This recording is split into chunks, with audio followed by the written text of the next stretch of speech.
അന്തിക്കര railway ഗേറ്റിൽ Taurus ഇടിച്ച് railway വൈദ്യുതി ലൈൻ പൊട്ടിവീണു. ഒഴിവായത് വൻ ദുരന്തം.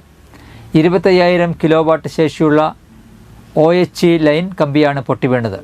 വ്യാഴാഴ്ച രാവിലെ 11:35 അപകടം. നെടുമ്പാളിൽ നിന്ന് ടാർ മിക്സിംഗ് കൊണ്ടുവന്ന ലോറി ഗേറ്റ് അടയ്ക്കുന്നതിനിടെ കടക്കാൻ ശ്രമിച്ചതാണ് അപകടത്തിന് ഇടയാക്കിയത്. ലോറി ഇടിച്ച് തകർന്ന ഗേറ്റ് വൈദ്യുതി ലൈനിൽ തട്ടി കമ്പി പൊട്ടി വീഴുകയായിരുന്നു.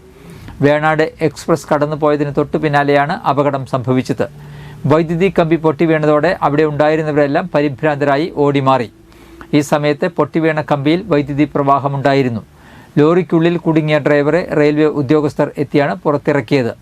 ഗേറ്റ് അടയ്ക്കാൻ നേരത്ത് വേഗത്തിൽ കടക്കാൻ ശ്രമിച്ച ലോറി തടയാൻ നോക്കിയിട്ടും നിർത്താതെ പോയതാണ് അപകടത്തിന് കാരണമെന്ന് ഗേറ്റ്മാൻ പറഞ്ഞു.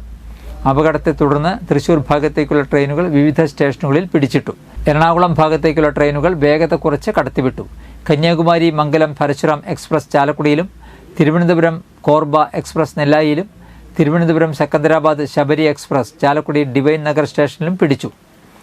റെയിൽവേ എഞ്ചിനീയറിംഗ് വിഭാഗം ഉദ്യോഗസ്ഥർ സ്ഥലത്തെത്തി വൈദ്യുതി ലൈൻ തകരാറ് പരിഹരിക്കുന്നതിനുള്ള നടപടികൾ ആരംഭിച്ചു. 2 മണിക്കൂറിന് ശേഷം ട്രെയിൻ ഗതാഗതം പൂർവ്വസ്ഥിതിയിലായി.